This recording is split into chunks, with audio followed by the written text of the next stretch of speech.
9 de la mañana con 47 minutos, momento de hablar de este libro. Estamos hablando de Pioneras, 14 mujeres que marcaron la cancha, que ya está en librería, ya tuvo su presentación. Un libro que recoge además la historia de vida de 14 mujeres que jugaron al fútbol en nuestro país, algunas tal vez más reconocidas. Y para hablar del mismo recibimos a sus autoras, Fiorella Rodríguez y Natalia Rovira, que les damos los buenos días, el agradecimiento por estarnos acompañando en esta mañana. Y creo que es importante conocer el por qué es significativo para nuestro país, sobre todo, y también con cierto reconocimiento internacional, conocer las historias de estas 14 mujeres que marcaron el inicio del fútbol femenino en nuestro país. Bienvenidas. Bueno, primero que nada, gracias por el espacio. Bienvenidas. Sí, creemos que termina siendo un aporte a lo que es un poco la historia del fútbol femenino del país. Porque bueno, no hay nada en realidad, no hay registros, no hay bibliografía sobre el fútbol de mujeres. Y bueno, después de hacer esas entrevistas, consideramos que termina siendo un poco un libro de fútbol, de historia del fútbol femenino uruguayo. Claro, nos tenemos que remontar, digo, no parece tan lejano en el tiempo, a la década de los 90 básicamente, cuando aparecen esas pioneras que deciden impulsar el fútbol femenino en nuestro país, cuando no había, como hoy, ¿no?, esas canchitas donde se puede ver baby fútbol mixto, donde hay escuelitas femeninas también. ¿Con qué se han encontrado? Nosotros comenzamos el libro con dos prepioneras, ya Fiorella las puso prepioneras, que son de la década del 70 y del 80. Ajá. Y después como la segunda tanda de esa etapa que tú comentas. Esas dos primeras fueron como las más difíciles de encontrar. Todo surge de una fotografía que publica el Club Nacional de Fútbol festejando el aniversario de las jugadoras de fútbol o algo alusivo al fútbol femenino, pero esa foto no tenía nombre, no tenía... faltaba contexto. Faltaba contexto de quiénes eran, etapa, etcétera. Y digo, esto hay que encontrarlas. Estuvimos trabajando con Jorge Burguel, que también nos colaboró muchísimo en el libro, y conseguimos esa primer pionera. Conseguimos el contacto, nos comunicamos y terminó siendo la primera capitana del Club Nacional de Fútbol. Lila Islas, que tiene 83. No nos equivoquemos que después nos matan. O sea, ¿cómo era en ese entonces jugar al fútbol, no? Para una mujer de 83 años todavía uno advierte, ¿no?, las dificultades que tiene el fútbol femenino. Me imagino hace unas décadas sería más complicado. Sí, en realidad esas dos que cuenta Nati, que son Lila Islas e Ivonne Mato, jugaron en la informalidad total, ¿no? Porque todo el resto de las 12 sí son las primeras registradas en AUF. Entonces, en ese sentido, en realidad eran clubes de barrios, gestionados por ellas mismas, con un montón de prejuicios. Se enfrentaban a las familias, más que nada, que jugar al fútbol siendo mujer era como una cosa negativa, ¿no? Entonces tenían que discutir primero con el seno familiar, después con el barrio, después con la sociedad toda. Entonces no tenían recursos, por supuesto, tenían que armar todo lo que tiene que ver con la indumentaria, con el lugar para jugar y un montón de cosas. Entonces entre ellas empezaron como a armar el primer campeonato, que fue amateur, por supuesto, no era nada formal, hasta que sí en el 96 llega este lineamiento de FIFA de que tiene que estar el fútbol femenino registrado a nivel de federaciones, y ahí sí se organiza un poco más la cuestión. Y aquí una de las que marca ese hito es Alejandra Laborda, ¿no? Con su iniciativa, su impronta.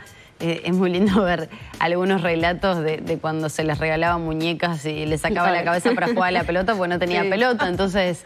Eso es algo que se repite además en las historias, ¿no? Sofía lo va contando en todas. Hay como muchas similitudes en lo que tuvieron que pasar. Y no hay que perder de vista que marcó más de 600 tantos, ¿no? Sí, ella es la máxima goleadora histórica del fútbol femenino. Después está Juliana Castro, ya obviamente en esta nueva era. Pero la hermana del Chori. La hermana del Chori, claro, que ahora aparte es la flamante ayudante técnica de la selección sub-19. Pero sí, Alejandra en realidad fue esa primera pionera que jugó hasta hace poquito, hasta hace 6 meses estaba jugando. Con más de 40 años, ¿no? Sí. Si tuvieran que marcar como un elemento común en todas las jugadoras que ustedes pudieron conversar con ellas para hacer este libro, ¿qué resaltarían como elemento común entre todas? Bueno, primero el tema de los prejuicios, por supuesto, que jugar al fútbol siendo mujer era algo negativo, entonces ellas también sentían, no culpa, por supuesto, porque tenían claro que era una actividad deportiva y que ellas querían divertirse y jugar al fútbol, pero sí se los hacían saber, se los hacían notar, entonces perdieron amigos, perdieron trabajos, perdieron vínculos familiares y demás. Y en ese sentido, obviamente, todas las historias están atravesadas por una lucha colectiva, ¿no? Por querer jugar al fútbol. Después, bueno, particularidades que están buenas a destacar, que también se repiten en las historias, como por ejemplo, que jugaron en el Estadio Centenario, que integraron la primera selección, que Rampla era el equipo más ganador, que era muy temido, que era un fútbol muy aguerrido también en la cancha. ¿Cómo es el trabajo del fotoperiodismo, Natalia? Te lo pregunto a vos para complementar este libro, para, bueno, poder desarrollarlo en estas páginas. Y bueno, es un trabajo en equipo. Esto con Fiorella es un trabajo en equipo con Fiorella, con Jorge Burguel y también con el lugar donde nos dio el espacio, el primer espacio donde fueron publicadas parte de estas entrevistas, que fue La Diaria. Ideas, creatividad, producción, investigación y después también sentirme, más allá de que no practico el deporte, sí mis trabajos fotoperiodísticos son relacionados al deporte, sentirme parte, porque es como comentábamos, ¿qué pioneras para vos? Nos han ido preguntando, ¿no? Y es como que todo el tiempo voy cambiando la respuesta, pero puede ser una jugadora de fútbol, puede ser una comunicadora, puede ser una fotógrafa, ¿no? Esa lucha por conquistar los espacios y ser visibles. Hoy, más allá que se ha avanzado muchísimo, ¿no? Esos relatos van desde la década del 70-80 que decían ustedes hasta la actualidad. ¿Cómo han visto esa evolución, no? Porque uno dice, no, ahora es todo mucho más sencillo, pero sin embargo sigue costando mucho. Vimos los paros que realizaron activos, esas medidas que se han adoptado en plenos partidos. ¿Qué pasa? Bueno, hubo cambios y no podemos negar que hubo una cierta evolución también por lineamientos de Conmebol, de FIFA y demás, no tanto impulsado desde los clubes y desde la Asociación Uruguaya de Fútbol, que a veces el fútbol femenino termina como pareciendo una molestia, ¿no? No sé, ahora tenemos que cumplir, entonces claro, hay que destinarle un y ni tiempo. eso, porque ahora había fecha FIFA y no pudieron jugar, la selección uruguaya no jugó.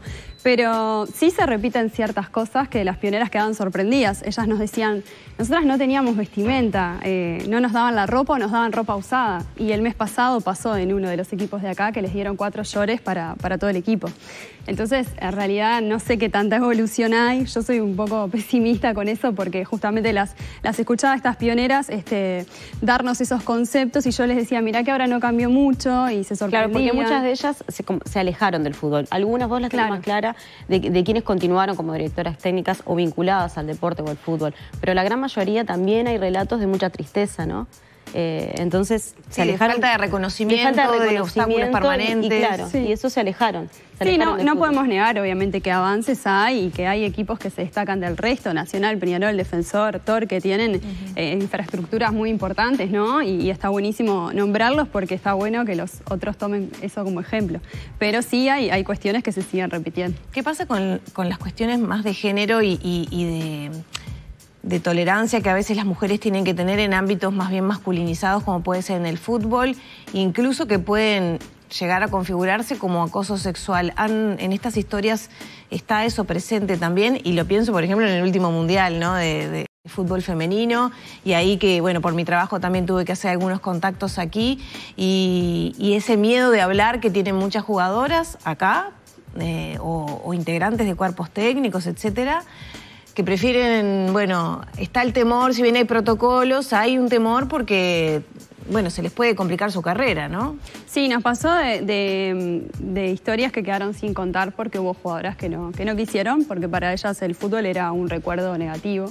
Y nos perdimos esas historias, obviamente lo respetamos. Como periodistas insistimos al principio, después entendimos que obviamente si no querían contarlas por algo era. Y bueno, después obviamente conociendo personas que estuvieron en esa época, nos terminamos enterando que tenía que ver con eso, ¿no? Con que el fútbol terminó siendo una práctica negativa por cuestiones que respectan a lo que es la violencia de género. Y después, a relación de la narrativa que cuenta Fío en los textos, hay parte que sí cuentan y hay parte que cuentan pero no quieren que salga en el libro. Entonces hay cosas que quedaron como por atrás, ¿no? Que Eso tienen fue que ver como con un cuidado espacios de nosotras, claro, de esos espacios, que era lo que queríamos contar, la parte positiva, más allá de que había dificultades y darle ese marco, o bueno, también exponerlas, no tenía mucho sentido. Esto hay era algo muchas aristas para abordar, ¿no? Respecto a la realidad del fútbol femenino.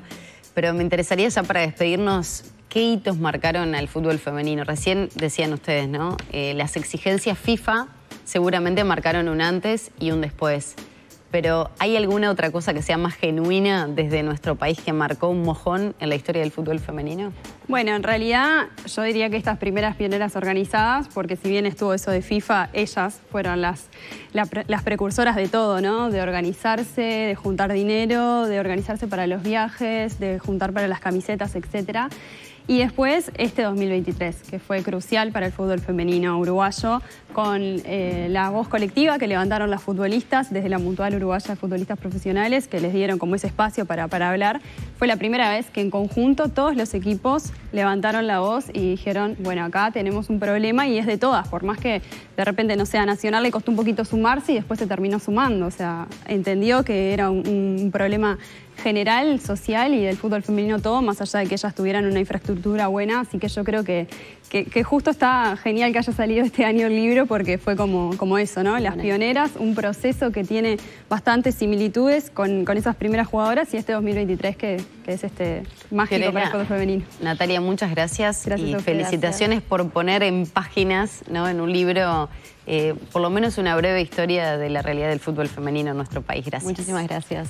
Cerramos por aquí la entrevista con las autoras del libro Pioneras, 14 mujeres que marcaron la cancha. Estamos hablando de Fiorella Rodríguez y Natalia Rovira.